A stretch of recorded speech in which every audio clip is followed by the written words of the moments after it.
before the video kicks off, I just want to remind you lovely, smiling, happy, beautiful individuals that this tier list was created with the help of viewers on my Twitch, so if you would like your input in future tier lists and similar videos, then make sure to check out the stream, twitch.tv/Spinecar. If I'm doing this right, then I'm staring right at it. I'm very fortunate, I'm very happy to be building a very small community, and I would like to see it grow. So if you guys are interested in checking me out live, then again, twitch.tv/Spinecar. It is a whole lot of fun overall. We have beautiful, terribly frightening moments like this.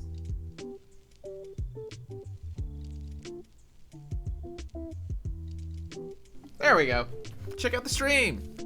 Hello everybody, welcome back to the channel. So today we are doing another tier list to add to the series. With Albedo coming out in just a few days, people are going to add more sword users to their team, especially if Bennet is also on the banner, which he is most likely to be. The 4 stars, even a few days before the update, is still very up in the air. No one knows definitively who is going to be on it.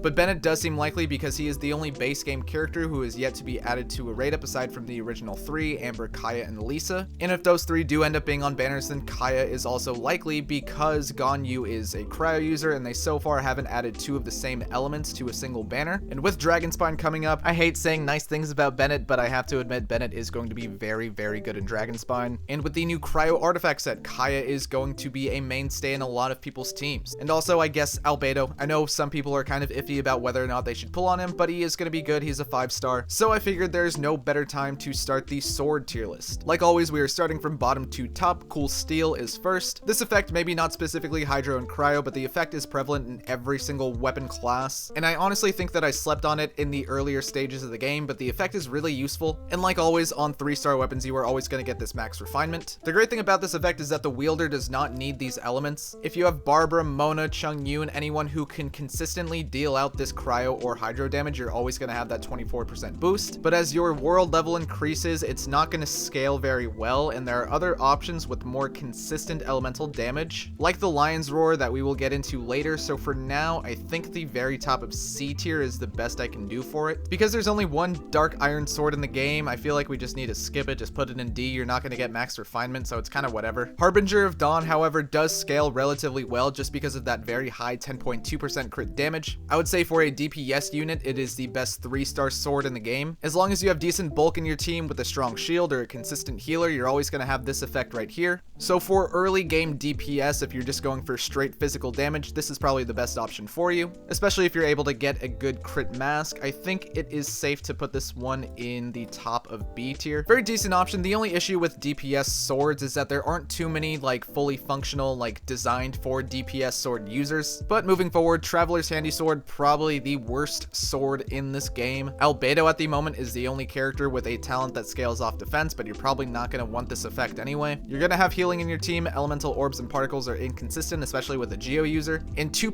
HP at max refinement is not good at all.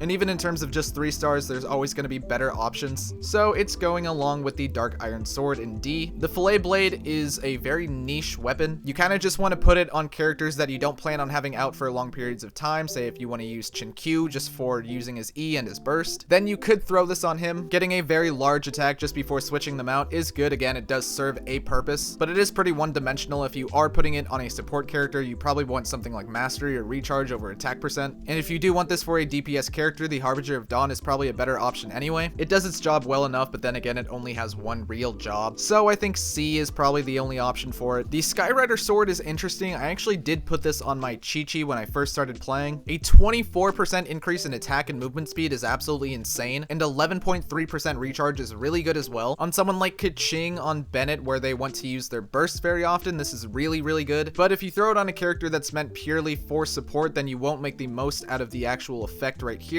It's definitely decent. I think B tier is fair. The Sword of Dissension will skip because it's a platform exclusive, and then these effects are going to be different depending on what you're playing on. So we can move on to the Iron Sting, the first craftable blacksmith weapon, which honestly, you're going to want to choose the Rancor pretty much every single time. It's just a lot easier with the Rancor to proc the effects right here. A lot of sword characters have very, very long cooldowns on their elemental damages, like their skills. Chi-Chi and Q are good examples of that. And with this effect, it's meant for a DPS character with DPS characters characters, for the most part, you do want, you know, physical damage or attack percent over elemental mastery. Considering the two options of completely free weapons that you have on this game when it comes to swords, I think the Iron Sting is definitely the worst of the two. Definitely not bad enough for D, but I think between Cool Steel and Fillet Blade and C is more than fair. And the Lion's Roar, like I said with the Cool Steel, this effect right here is really, really good, and at max refinement, you get it to 36% damage increase. Pyro and Electro are good consistent elements, especially with Electro. If you have Fischl in your team, all you have to do is spam Oz, and it doesn't matter what element the sword wielder has. With something like Oz, you will always have the damage increase, and if you can refine it, all the better. So we'll throw it just above Harbinger. And now we are at the Rancor, the second craftable weapon. This proc is very, very easy to obtain. At some point with craftable weapons, you are going to get it to max refinement, and a 32% increase to your attack and defense is really, really good. It's definitely a weapon meant for characters to stay on the field for long periods of time, and with the Fizz damage, easily DPS weapon right here. Again though, there aren't too many sword users that are meant completely for DPS. A lot of these were designed to be support characters, but considering that's a free 4-star weapon meant for like pretty decent DPS, I don't think you can go wrong with A tier. Of course, with these lists, we take cost effectiveness into account, and since you don't have to pay a cent for it, it's obviously going to be really, really high. The Sacrificial Sword, like I've said before, the Sacrificial weapon set as a whole, probably the best in the game. And like I said earlier, a lot of sword characters have very long cooldowns on their skills, like Chi-Chi, like Chin-Q. Chi-Chi especially, in terms of healing, this is going to be very, very important for her. And pretty much every single skill on sword users is really, really good. It is something that you want to spam. Couple that with an extremely high base energy recharge, and I think we have our first S tier weapon. I'm always going to be biased when it comes to Sacrificial. I just think it's amazing. The Flute. The Flute is a very interesting one. Obviously, again, meant for DPS, getting a 100% attack bonus, an AoE bonus every 2.5 seconds roughly. Very, very good. It's a solid weapon that doesn't take too much to proc, aside from just having your character out for long periods of time for just using white damage. In terms of summonable 4-star weapons, this one is probably the best for DPS, so we'll put it up with the Rancor in A tier. And do I even need to explain this one? Easy S, by far the best sword in the game, especially considering that it is a battle pass weapon. That does mean you have to spend $10, but $10 is much cheaper than summoning for a specific sword, and you basically have 3 effects right here. A base, a flat 20% damage increase is insane, and this effect right here basically nullifies the need for a healer, especially if the sword user is your main DPS, is the character that's going to be out on the field longest. And of course, crit rate, always going to be huge on weapons. And yeah, for a $10 weapon, especially with refinement, if you choose to get this every month, if you do purchase the battle pass, it's going to be cracked out. The Royal set, I've been saying, has been slept on for a long period of time. For support swords, you won't find a much better option. The great thing about the effect is that you don't have to worry about this crit rate. You only need to hit that once, then switch your character out, wait 12 seconds, and then switch them back in for even more energy recharge if they even need it at the time. It's tied with Sacrificial for the highest base energy recharge rate in the game, and every single one of these characters has an insanely good burst, especially the supports, especially Bennet, even Albedo. If you want burst spamming, then this is definitely the option for you. Even Chin-Q, if you want that consistent hydro damage, a really, really good option. So I think it is fair to throw it in A tier, probably between these two right here. And the Alley Flash is not in the game, which brings us to the Royal Longsword. I've made an entire video on this weapon set before. It's a very, very good, technically free DPS option, especially if you refine it. You're not going to have to worry too much about crit rate. You can put most of your subsets into damage because you proc this a lot more than usual. My Chi-Chi's crit rate is 27%, and I'm hitting my crits at least half of the time. Not much else to be said. If you have good crit artifacts, but you don't want to spend your Primogems on the weapon banner, this is a very, very good pick. It is leaving the shop in literally a day. I would say it's on the same level as the Rancor,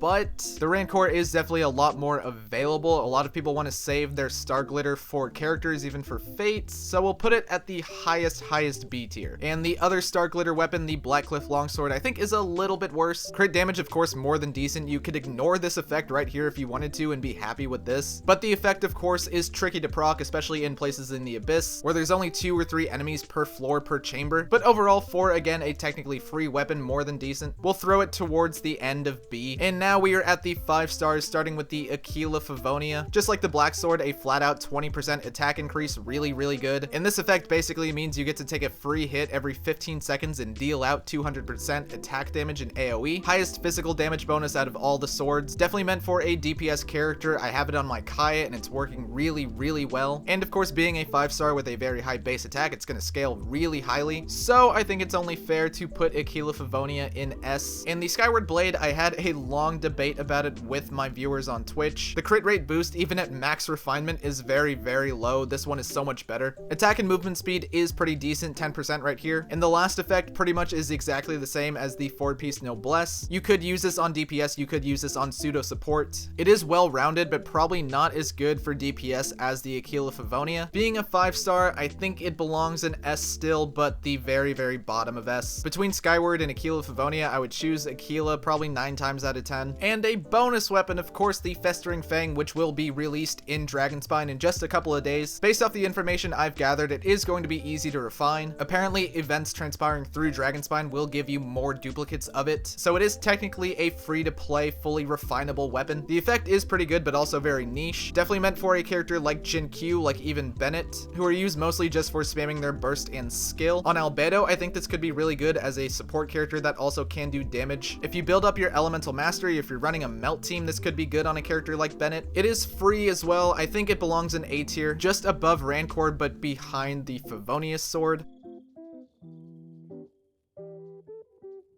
Which completes the tier list, and I look completely different now because I forgot to make an outro. Thank you all so much for sticking around to the very end. What changes would you make? What would you put higher or lower? Let me know in the comments below. Once again, if you want to have your input into other tier lists, into similar videos in the future, then check out the stream, twitch.tv/Spinecar, and also make sure to join the Discord. I'll put the link to that in the description. What sword are you planning on putting on Bennet? Because I know you're going to use Bennet. Everybody and their mother is going to use Bennet. Again, thank you for watching. I hope that your summons are everything you could have ever asked for. I hope you have a beautiful day, night, morning, depending on your time zone, depending on when you're watching this. My name, of course, has been Spinecar. Thank you again for the 3rd time for watching, and I will see you all next time.